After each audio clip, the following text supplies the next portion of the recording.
नमस्कार। दोपहर समाचार में आपका स्वागत है।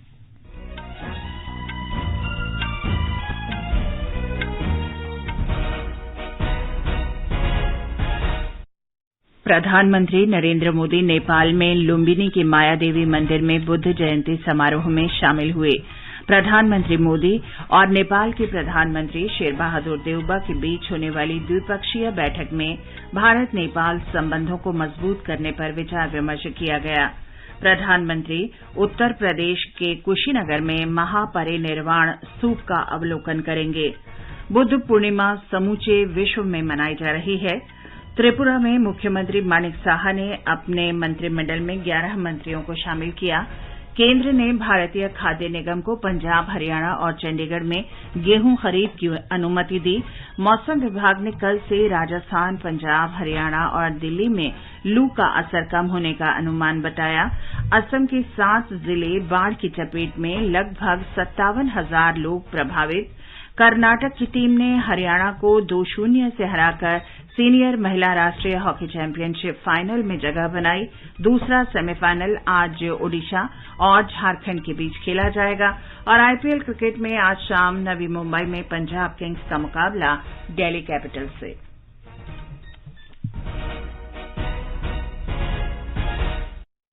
दोपहर समाचार में अतहर सईद के साथ मैं चंद्रिका जोशी। स्वतंत्रता दिवस समारोहों के उपलक्ष्य में आजादी के अमृत महोत्सव के अंतर्गत सरकार अनेक गतिविधियों का आयोजन कर रही है। इस अवसर को जन उत्सव के रूप में मनाते हुए आकाशवाणी समाचार स्वाधीनता संग्राम और उसके गौरवशाली इतिहास पर विशेष प्रश्नोत्तरी कार्यक्रम प्रसारित कर रहा है। आज अमृत महोत्सव क्विज का 79वां प्रश्न। आज का प्रश्न है, उस क्रांतिकारी का नाम बताएं जिन्होंने अंडमान और निकोबार द्वीप के सेल्युलर जेल में कारावास के दौरान बंदी जीवन पुस्तक की रचना की थी। प्रश्न एक बार फिर सुन लें। उस क्रांतिकारी का नाम बताएं जिन्होंने अंडमान और निकोबार द्वीप के सेल्युलर जेल में कारावास के दौरान बंदी जीवन पुस्तक की रचना की थी। श्रोता अपने उत्तर व्हाट्सएप नंबर 8826546262 पर भेज सकते हैं या हमें इस पते पर ईमेल कर सकते हैं, अमृत महोत्सव quiz@prasarbharati.gov.in। ईमेल पता और व्हाट्सएप नंबर एक बार फिर सुन लें, अमृत महोत्सव quiz@prasarbharati.gov.in 8826546262।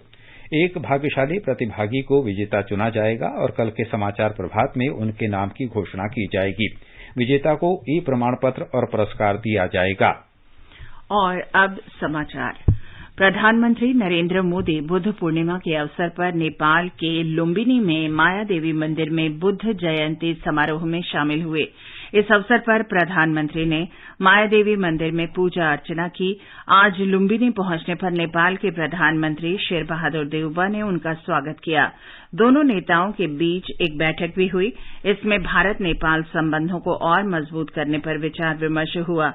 प्रधानमंत्री ने लुम्बिनी मठ में बौद्ध संस्कृति और विरासत के एक केंद्र के शिलान्यास समारोह में भी भाग लिया। इस केंद्र का निर्माण भारत सरकार के संस्कृति मंत्रालय के वित्तीय सहयोग से किया जा रहा है। एक रिपोर्ट। दुनिया भर के तीर्थ यात्रियों और पर्यटकों को बौद्ध धर्म के आध्यात्मिक पहलुओं की जानकारी देने वाला ये एक विश्व स्तरीय केंद्र होगा। ये एक ऐसी इमारत होगी जिसमें ऊर्जा, पानी और अपशिष्ट प्रबंधन की आधुनिक तकनीक का इस्तेमाल किया जाएगा। इस केंद्र में प्रार्थना कक्ष, ध्यान केंद्र, पुस्तकालय, प्रदर्शनी हॉल, जलपान गृह और अन्य सुविधाएं होंगी। इससे पहले आज सुबह प्रधानमंत्री उत्तर प्रदेश के कुशीनगर अंतर्राष्ट्रीय हवाई अड्डे पर उतरे और लुम्बिनी के लिए हेलीकॉप्टर से रवाना हुए। 2014 के बाद से प्रधानमंत्री नरेंद्र मोदी की ये 5वीं नेपाल यात्रा है और लुम्बिनी की पहली। प्रधानमंत्री शाम को कुशीनगर के लिए रवाना होंगे, जहां उनका महापरिनिर्वाण स्तूप का दौरा करने का कार्यक्रम है। समाचार कक्ष से मैं नईम अख्तर। बुद्ध पूर्णिमा का पावन दिवस भगवान बुद्ध के जन्मस्थान लुम्बिनी में बोधगया में महाबोधि वृक्ष के नीचे बोधि प्राप्ति और कुशीनगर में महापरिनिर्वाण से जुड़ा है। बुद्धं शरणं गच्छामि धम्मं शरणं गच्छामि संघं शरणं गच्छामि।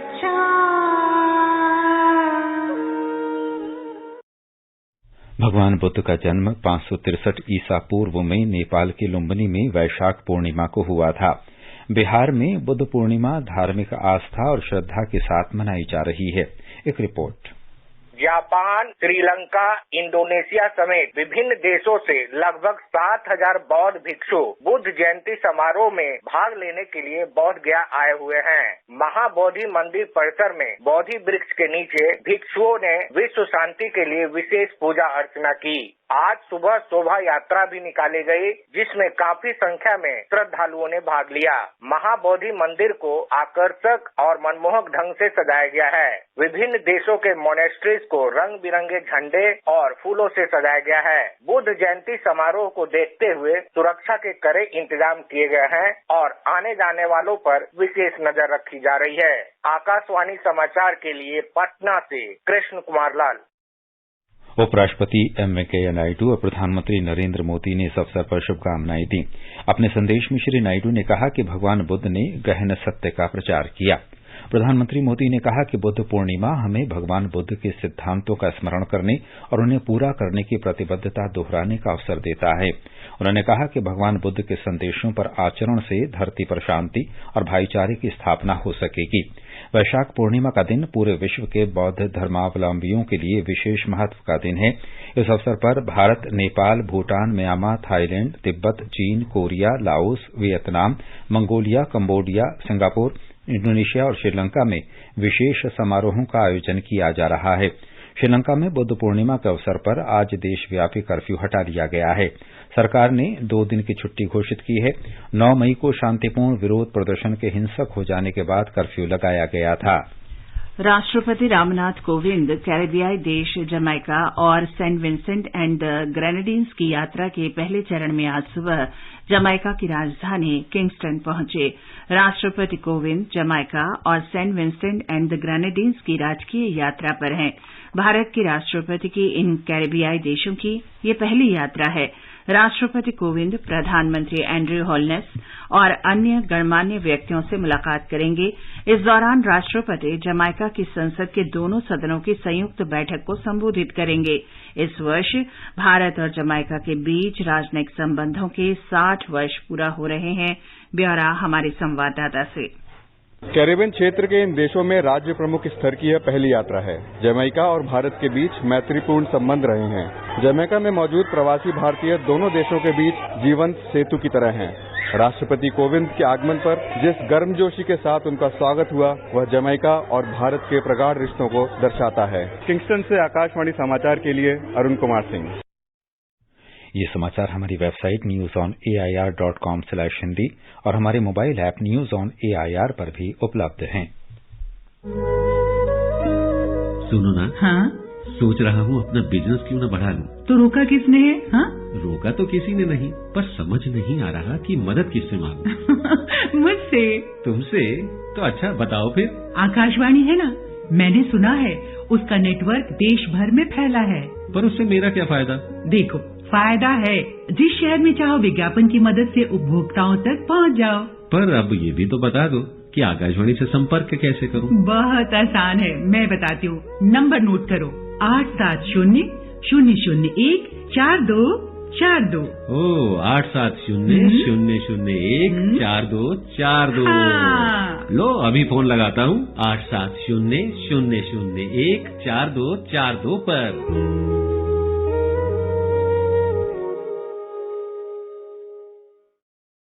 दोपहर समाचार में आपका फिर स्वागत है। त्रिपुरा में माणिक साहा मंत्रिमंडल में आज 11 नए मंत्रियों को शामिल किया गया। राजभवन में आयोजित शपथ ग्रहण समारोह में राज्यपाल सत्यदेव नारायण आर्य ने नए मंत्रियों को पद और गोपनीयता की शपथ दिलाई। नए मंत्रियों में भारतीय जनता पार्टी के 9 और indigenous peoples front of Tripura IPFT के 2 सदस्य हैं। आईपीएफटी के मेवात कुमार जमातिया को छोड़कर पिछले मंत्रिमंडल के सभी मंत्रियों को नए मंत्रिमंडल में जगह मिली है। पूर्व मुख्यमंत्री बिप्लब कुमार देव, पार्टी के केंद्रीय नेता और कई गणमान्य व्यक्ति शपथ ग्रहण समारोह में मौजूद रहे। केंद्र ने भारतीय खाद्य निगम को पंजाब, हरियाणा और चंडीगढ़ में सूखे और गेहूं के टूटे दानों के उचित औसत गुणवत्ता मानकों में छूट देते हुए गेहूं खरीद की अनुमति देने का निर्णय किया है। सरकार ने ऐसे अनाज की कीमतों में कटौती किए बिना औसत गुणवत्ता में 18% तक की छूट दी है। इस निर्णय से किसानों की मुश्किलें कम होंगी और घबराहट में गेहूं की बिक्री रोकी जा सकेगी। पंजाब और हरियाणा की राज्य सरकारों ने 2022-23 के रबी मौसम में गेहूं के समान गुणवत्ता में छूट के लिए खाद्य और सार्वजनिक वितरण विभाग को पत्र लिखा था। गेहूं की खरीद पर सूखे और टूटे दानों की सीमा 6% है और इसमें 20% तक की छूट के लिए अनुरोध किया गया था। उपभोक्ता मामले, खाद्य और सार्वजनिक वितरण मंत्रालय के बयान में कहा गया है कि मार्च के महीने में देश के उत्तरी हिस्सों में तेज गर्म हवाओं के कारण गेहूं में सूखे दानों की मात्रा का बढ़ना एक प्राकृतिक प्रक्रिया है जो किसानों के नियंत्रण से बाहर होती है। वाराणसी में ज्ञानवापी मस्जिद परिसर में वीडियोग्राफी सर्वेक्षण का काम आज संपन्न हो गया। इस बीच वाराणसी की एक अदालत ने जिला प्रशासन को उस क्षेत्र को सील करने का आदेश दे दिया है जहां शिवलिंग मिलने की बात कही गई है। उस क्षेत्र में किसी के भी प्रवेश पर रोक लगा दी है। इससे पहले अदालत द्वारा नियुक्त टीम ने आज लगातार तीसरे दिन मस्जिद परिसर का सर्वेक्षण किया। सर्वेक्षण टीम कल अदालत को अपनी रिपोर्ट सौंपेगी। अदालत द्वारा नियुक्त विशेष सहायक कमिश्नर विशाल सिंह ने बताया कि सर्वेक्षण का काम सुचारू रूप से संपन्न हो गया और सभी साक्ष्यों की फोटोग्राफी की गई। वाराणसी के पुलिस आयुक्त सतीश गणेश ने बताया कि सभी पक्षों के सहयोग से सर्वेक्षण का काम किया गया। देश में अब तक 191 करोड़ 37 लाख से अधिक कोविड रोधी टीके लगाए जा चुके हैं। स्वास्थ्य मंत्रालय ने बताया कि पिछले 24 घंटे में 3,10,000 से अधिक टीके लगाए गए। इसी अवधि में 2,202 लोगों में कोरोना संक्रमण की पुष्टि हुई। देश में इस समय 17,317 लोगों का उपचार चल रहा है। स्वस्थ होने की दर 98.74% है।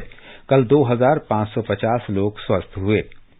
पीजीआई चिकित्सा संस्थान चंडीगढ़ के नर्स वेलफेयर एसोसिएशन ने आज पीजीआई से सुखना झील तक वॉकाथॉन का आयोजन किया। कोरोना योद्धाओं ने इस वॉकाथॉन के जरिए मानव सेवा का संदेश दिया।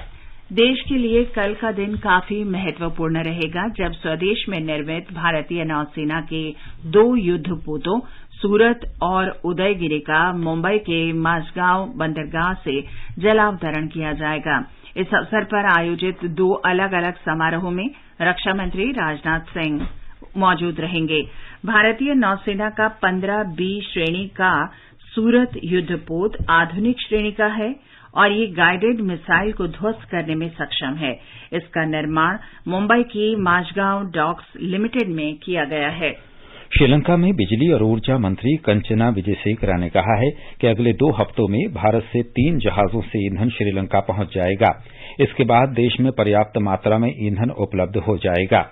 एक ट्वीट में उन्होंने कहा कि कल भारत से डीजल की आपूर्ति भी हुई है।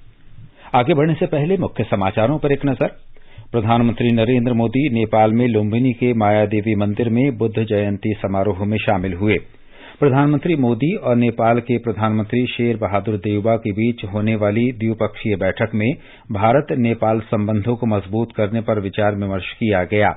प्रधानमंत्री उत्तर प्रदेश के कुशीनगर में महापरिनिर्वाण स्तूप का अवलोकन करेंगे। बुद्ध पूर्णिमा समूचे विश्व में मनाई जा रही है। त्रिपुरा में मुख्यमंत्री माणिक साहा ने अपने मंत्रिमंडल में 11 मंत्रियों को शामिल किया। केंद्र ने भारतीय खाद्य निगम को पंजाब, हरियाणा और चंडीगढ़ में गेहूं खरीद की अनुमति दी। मौसम विभाग ने कल से राजस्थान, पंजाब, हरियाणा और दिल्ली में लू का असर कम होने का अनुमान बताया। असम के 7 जिले बाढ़ की चपेट में, लगभग 57,000 लोग प्रभावित। कर्नाटक की टीम ने हरियाणा को 2-0 से हराकर सीनियर महिला राष्ट्रीय हॉकी चैंपियनशिप के फाइनल में जगह बनाई। दूसरा सेमीफाइनल आज ओडिशा और झारखंड के बीच खेला जाएगा। आईपीएल क्रिकेट में आज शाम नवी मुंबई में पंजाब किंग्स का मुकाबला दिल्ली कैपिटल्स से। कर्नाटक की टीम सीनियर महिला राष्ट्रीय चैंपियनशिप के फाइनल में पहुंच गई है। भोपाल में खेले गए पहले सेमीफाइनल में कर्नाटक ने हरियाणा को 2-0 से हराया। दूसरा सेमीफाइनल शाम 4 बजे ओडिशा और झारखंड के बीच खेला जाएगा। फाइनल मैच कल होगा। इम्फाल में खेले जा रहे हॉकी इंडिया सब जूनियर महिला राष्ट्रीय चैंपियनशिप 2022 के छठे दिन आज चंडीगढ़, त्रिपुरा और बिहार ने अपने अपने पूल मैच जीत लिए हैं। पूल एफ में चंडीगढ़ ने तमिलनाडु पर 10-0 की आसान जीत दर्ज की। पूल जी में त्रिपुरा ने हिमाचल प्रदेश को 5-0 से हराया, जबकि पूल एच में बिहार ने तेलंगाना के खिलाफ 15-0 की भारी जीत दर्ज की। पूल एच में आज शाम 6 बजे कर्नाटक की भिड़ंत मिजोरम से होगी। आईपीएल क्रिकेट में शाम 7:30 बजे नवी मुंबई में पंजाब किंग्स का मुकाबला दिल्ली कैपिटल्स से होगा। ये समाचार आकाशवाणी से प्रसारित किए जा रहे हैं। ताजा समाचार जानने के लिए आप हमारे Twitter handle @AIR News Hindi को फॉलो कर सकते हैं। कंपटीशन की अगर आप कर रहे हैं तैयारी, तो उनके लिए ऑल इंडिया रेडियो पर हम लाए हैं अभ्यास, एक ऐसा कार्यक्रम जिसमें आप पूछेंगे सवाल व्हाट्सएप नंबर 9289094044 पर, या फिर ईमेल करेंगे abhyas.airnews@gmail.com पर, और हमारे विशेषज्ञ देंगे इसका जवाब। इस बार का विषय है एंथ्रोपोलॉजी और सवाल भेजने की अंतिम तारीख है 18 मई। आपका अभ्यास हमारा प्रयास।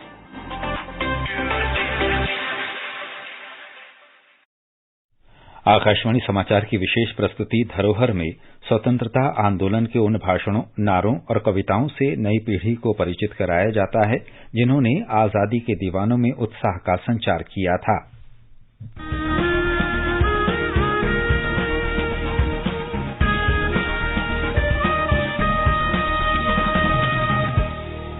आजादी के आंदोलन के खजाने में ऐसे ढेरों शब्द जिन्होंने बदल दिए इतिहास। तारीख बदलने वाले लफ्जों पर आकाशवाणी समाचार प्रसारित कर रहा है विशेष कार्यक्रम धरोहर, हर सोमवार।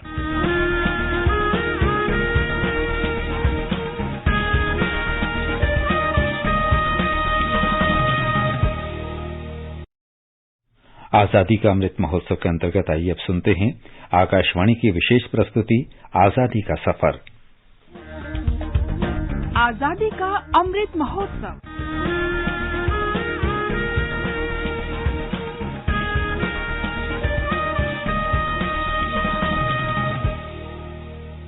आजादी का सफर आकाशवाणी के संग। भारत का शानदार स्वाधीनता संघर्ष आधुनिक विश्व के महानतम संघर्षों में से एक है। आकाशवाणी से हम आपके लिए रोजाना ला रहे हैं इस शानदार संघर्ष की झलक।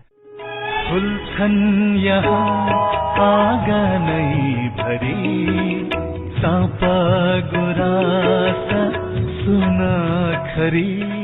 16 मई को सिक्किम दिवस मनाया जाता है। 1975 में इसी दिन सिक्किम भारत का अंग बना था। 17वीं सदी के दौरान सिक्किम चोग्याल साम्राज्य के अधीन था, लेकिन 1890 तक वो ब्रिटिश शासन के तहत संरक्षित राज्य बन गया, जिसे चीन और ब्रिटिश भारत के बीच बफर राज्य के रूप में उपयोग किया जाता था। 1947 में सिक्किम एक तरह से भारत का अंग बना। इसकी विदेश नीति, सुरक्षा और संचार भारत के अधिकार में आ गए, लेकिन इसके साथ ही वो स्वतंत्र राज्य बना रहा।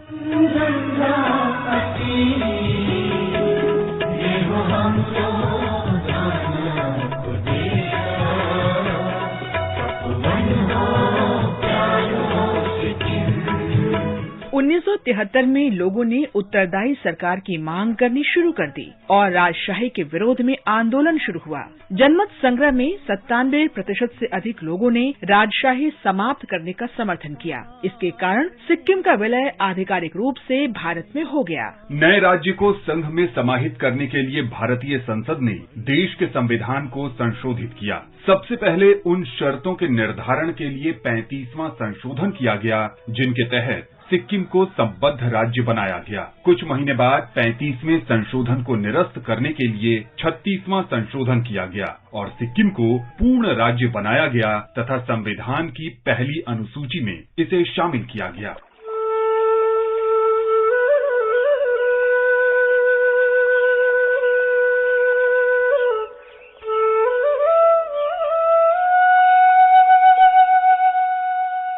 आज हम स्वाधीनता सेनानी भीम बोर देवरी का भी स्मरण कर रहे हैं। उनका जन्म 16 मई 1903 को हुआ था। भीमबोर देवरी ने असम के सभी समुदायों को एकजुट करके राज्य के सामाजिक, आर्थिक, शैक्षिक विकास के लिए संघर्ष किया। उन्होंने असम के भारत में एकीकरण के लिए लड़ाई लड़ी और सफल हुए।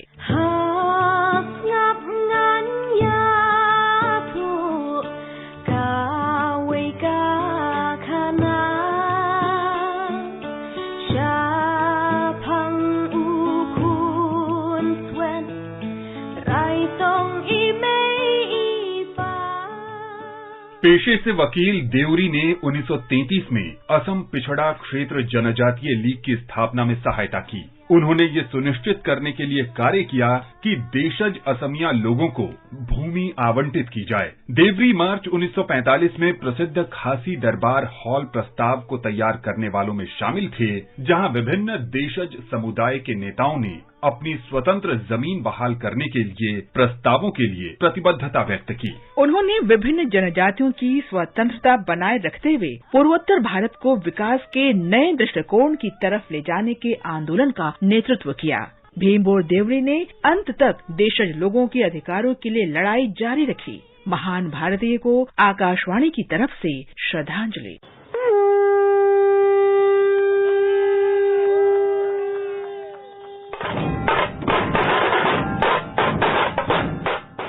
हम आज राष्ट्रवादी रघुनाथ मुधोलकर को भी स्मरण कर रहे हैं। उनका जन्म 16 मई 1857 को महाराष्ट्र के खानदेश में हुआ था। उदारवादी नेता मुधोलकर 1912 में इंडियन नेशनल कांग्रेस के बांकीपुर अधिवेशन के अध्यक्ष थे। वे महिला शिक्षा, विधवा पुनर्विवाह और अस्पृश्यता दूर करने जैसे सामाजिक सुधारों के पक्षधर थे।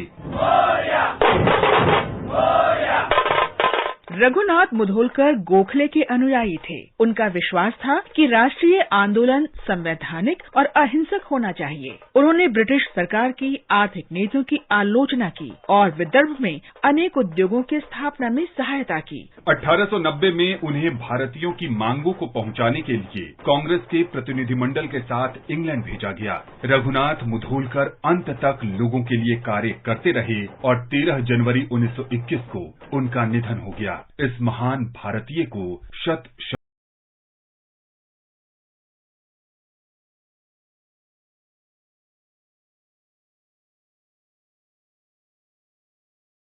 हम स्वतंत्रता सेनानी साहू का भी स्मरण कर रहे हैं। उन्होंने 1857 के प्रथम स्वतंत्रता संग्राम में हिस्सा लिया था। मुठभेड़ के दौरान कंपनी सेना ने साहू को गिरफ्तार कर लिया।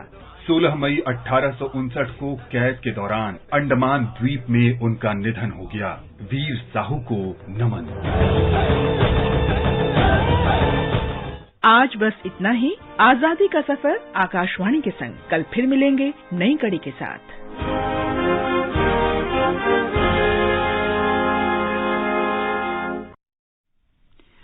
और अब आज का संस्कृति संदेश आधारित है बुद्ध पूर्णिमा पर। बुद्धं शरणं गच्छामि, धम्मं शरणं गच्छामि, संघं शरणं गच्छामि।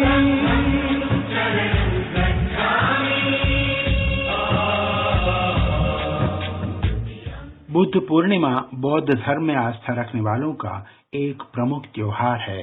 ये वैशाख माह की पूर्णिमा को मनाया जाता है। कहा जाता है कि बुद्ध पूर्णिमा के दिन ही गौतम बुद्ध का जन्म हुआ था। इसी दिन उन्हें ज्ञान की प्राप्ति हुई थी और इसी दिन उनका महापरिनिर्वाण भी हुआ था। बताया जाता है कि गृह त्याग के पश्चात सिद्धार्थ सत्य की खोज के लिए 7 वर्षों तक वन में भटकते रहे। यहाँ उन्होंने कठोर तप किया और अंततः वैशाख पूर्णिमा के दिन बोध गया में बोधि वृक्ष के नीचे उन्हें बुद्धत्व ज्ञान की प्राप्ति हुई। तभी से ये दिन बुद्ध पूर्णिमा के रूप में जाना जाता है। श्रीलंका और अन्य दक्षिण पूर्व एशियाई देशों में इस दिन को वैशाख उत्सव के रूप में मनाया जाता है। इस पवित्र अवसर पर विश्व भर से बौद्ध धर्म के अनुयायी बोध गया आते हैं और प्रार्थनाएं करते हैं। बौद्ध धर्म ग्रंथों का पाठ किया जाता है। विहारों और घरों में बुद्ध की मूर्ति पर फल फूल चढ़ाए जाते हैं और दीपक जलाकर उनकी पूजा की जाती है।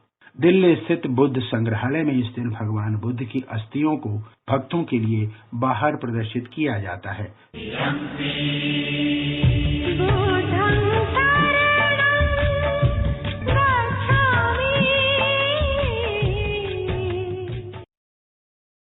सिक्किम आज अपना 47वां स्थापना दिवस मना रहा है। 16 मई 1975 को सिक्किम 22वें राज्य के रूप में भारत का अंग बन गया था। इस अवसर पर राष्ट्रपति रामनाथ कोविंद और प्रधानमंत्री नरेंद्र मोदी ने प्रदेशवासियों को शुभकामनाएं दी हैं। मौसम विभाग ने कहा है कि कल से राजस्थान, पंजाब, हरियाणा और दिल्ली में लू का असर होने की संभावना नहीं है। वरिष्ठ वैज्ञानिक आरके जनमणि ने आकाशवाणी को बताया कि इन क्षेत्रों के लिए जारी रेड और ऑरेंज अलर्ट को येलो अलर्ट में बदल दिया गया है। अभी तक जो ट्रेंड है 3 से 5 डिग्री नीचे चल रहा है तापमान। दिल्ली का जो 47 गया था या 46 गया था कोई स्टेशन पर, और जंग पालम में भी 45-47 हुआ था, वो भी फॉल होगा। तो लू का जो इंटेंसिटी है वो काफी कम हो जाएगा, क्योंकि एक पश्चिम विक्षोभ आ रहा है और उसकी वजह से डस्ट स्टॉर्म भी आज रात को हो सकता है। और हीट वेव जो है आज ओनली हम लोग एक ही दिन जो है येलो कलर रखे हैं और तापमान जो है 41-42 जाएगा, सफदरजंग में मैक्सिमम 43 जाएगा। और उसके साथ साथ जो दक्षिण अंडमान का जो समुद्र है उसमें मानसून भी आज हम लोग डिक्लेयर किया है। मौसम विभाग ने केरल के 5 जिलों और लक्षद्वीप में तेज वर्षा होने की चेतावनी वाला रेड अलर्ट वापस ले लिया है। एर्नाकुलम, इडुक्की, त्रिशूर, मल्लापुरम, कोझिकोड, कन्नूर और कासरगोड में बहुत अधिक वर्षा होने की आशंका के मद्देनजर ऑरेंज अलर्ट जारी किया गया है। लक्षद्वीप के अलावा केरल के 5 अन्य जिलों के लिए येलो अलर्ट भी जारी किया गया है। असम में पूर्वोत्तर सीमांत रेलवे के लुमडिंग मंडल में बाढ़ की स्थिति से निपटने के लिए भारतीय वायुसेना, राष्ट्रीय आपदा मोचन बल और असम राइफल्स की टीमों को राहत कार्यों में लगाया गया है। लगातार बारिश और भूस्खलन के कारण दीमा हसाओ जिले के अधिकतर इलाकों में जनजीवन अस्त व्यस्त हो गया है। विभिन्न एजेंसियों ने कल 1000 से अधिक फंसे हुए रेल यात्रियों को सुरक्षित स्थानों पर पहुंचाया। पर्वतीय लुमडिंग बदरपुर रेलखंड और आसपास के इलाकों में भूस्खलन से रेल सेवाएं प्रभावित हुई हैं और कई घरों को नुकसान भी पहुंचा है। प्रदेश के राजस्व और आपदा मंत्री जोगेन मोहन ने बाढ़ प्रभावित दीमा हसाओ जिले में स्थिति का जायजा लिया। हमारे संवाददाता ने खबर दी है कि असम में बाढ़ से 7 जिलों में लगभग 57,000 लोग प्रभावित हुए हैं, जबकि 4,000 से ज्यादा लोग राहत शिविरों में शरण लिए हुए हैं। महाराष्ट्र में विदर्भ क्षेत्र में वर्धा जिला सबसे गर्म रहा। यहां तापमान 40.5 डिग्री सेल्सियस रिकॉर्ड किया गया। महाराष्ट्र के कुछ जिलों में जहां तापमान 45 डिग्री सेल्सियस से अधिक रहा, उनमें चंद्रपुर, ब्रह्मपुरी, नागपुर और अमरावती शामिल हैं। विदर्भ क्षेत्र में पिछले कुछ दिनों से जबरदस्त गर्मी और उच्च आर्द्रता रिकॉर्ड की गई है। राजधानी दिल्ली में धूल भरी आंधी चलने का अनुमान है। चेन्नई में आंधी के साथ वर्षा हो सकती है। कोलकाता में आमतौर पर बादल छाए रहने और बिजली चमकने की संभावना है। श्रीनगर और जम्मू में आंशिक रूप से बादल छाए रहेंगे। लेह और गिलगित में आमतौर पर बादल छाए रहने और बारिश होने की संभावना है या धूल भरी आंधी चल सकती है। मुजफ्फराबाद में आंशिक रूप से बादल छाए रहेंगे। विशाखापत्तनम, बंगलुरु और तिरुवनंतपुरम में आमतौर पर बादल छाए रहेंगे और 1 या 2 बार बारिश हो सकती है या गरज के साथ बौछारें पड़ सकती हैं। पूर्वोत्तर में गुवाहाटी, शिलंग, ईटानगर, गंगटोक और अगरतला में आमतौर पर बादल छाए रहेंगे और 1 या 2 बार बारिश हो सकती है या गरज के साथ छींटे पड़ सकते हैं। बुलेटिन समाप्त होने से पहले अमृत महोत्सव क्विज का आज का प्रश्न फिर सुन लें। उस क्रांतिकारी का नाम बताएं जिन्होंने अंडमान और निकोबार द्वीप के सेल्यूलर जेल में कारावास के दौरान बंदी जीवन पुस्तक की रचना की थी। आप अपने उत्तर व्हाट्सएप नंबर 8826546262 पर भेज सकते हैं या हमें इस पते पर ईमेल कर सकते हैं amritmahotsav@prasarbharati.gov.in। और अंत में मुख्य समाचार एक बार फिर। प्रधानमंत्री नरेंद्र मोदी नेपाल में लुम्बिनी के मायादेवी मंदिर में बुद्ध जयंती समारोह में शामिल हुए। प्रधानमंत्री मोदी और नेपाल के प्रधानमंत्री शेर बहादुर देउबा के बीच होने वाली द्विपक्षीय बैठक में भारत नेपाल संबंधों को मजबूत करने पर विचार विमर्श किया गया। प्रधानमंत्री उत्तर प्रदेश के कुशीनगर में महापरिनिर्वाण स्तूप का अवलोकन करेंगे। बुद्ध पूर्णिमा समूचे विश्व में मनाई जा रही है। केंद्र ने भारतीय खाद्य निगम को पंजाब, हरियाणा और चंडीगढ़ में गेहूं खरीद की अनुमति दी। मौसम विभाग ने कल से राजस्थान, पंजाब, हरियाणा और दिल्ली में लू का असर कम होने का अनुमान बताया। असम के 7 जिले बाढ़ की चपेट में। कर्नाटक की टीम ने हरियाणा को 2-0 से हराकर सीनियर महिला राष्ट्रीय हॉकी चैंपियनशिप के फाइनल में जगह बनाई। इसके साथ ही दोपहर समाचार का ये अंक समाप्त हुआ। नमस्कार।